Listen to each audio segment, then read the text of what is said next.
Pernahkah anda mendengar tentang Imam Mahdi Nasir Muhammad Al-Yamani dan tantangan-tantangannya selama 19 tahun yang terjadi pada kenyataan yang sebenarnya setelah diumumkan? Dan inilah tantangan baru yang berkaitan dengan tantangan yang telah lama diumumkan.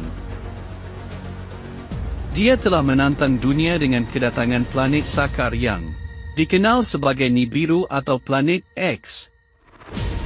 Sakar adalah neraka yang menyebabkan pertanda asap yang disebutkan dalam Al-Quran.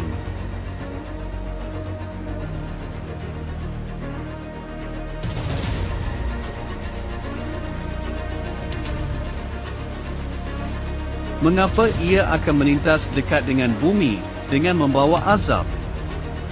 Karena orang-orang berpaling dari seruan Imam Mahdi Nasir Muhammad Al-Yamani untuk mencari penilaian dari Al-Quran, sebuah kitab yang terhadapnya orang-orang kafir dan umat Islam di dunia melemparkannya ke belakang, serta mengimani apa yang bertentangan dengan ayat-ayat yang jelas. Sekarang, inilah tantangan baru, bahawa planet Sakar telah mendekati perigi bumi di kubah langit. Jarak yang sangat dekat ini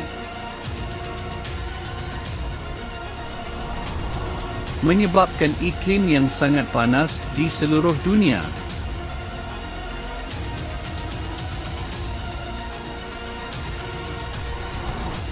Dikarenakan panasnya api neraka. Singkatnya, tantangan ini menghasilkan sebuah kesimpulan. 1. Kita telah memasuki era musim panas Sakar, yang akan berlanjut sampai matahari terbit dari barat. 2. Tidak akan ada lagi 4 musim, yang ada hanya musim panas. 3. Musim gugur akan lebih panas dari musim panas sebelumnya. 4. Tidak akan ada musim dingin, sampai anda tiba-tiba melihat Sakar dengan mata anda sendiri. Bisakah anda menyembunyikan pertanda dan tantangan ini?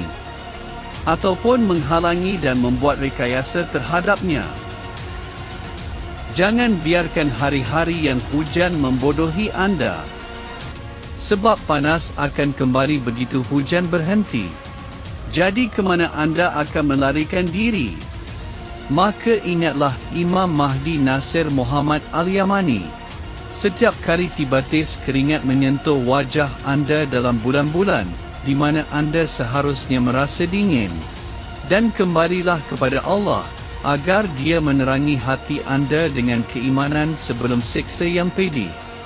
Jadi, bacalah pernyataan dari Imam Mahdi Nasir Muhammad Al-Yamani ini, yang berjudul, Penyebab Iklim Panas, Tidak Ada Yang Dapat Melampaui Kebenaran, yang diterbitkan pada 24 September 2023.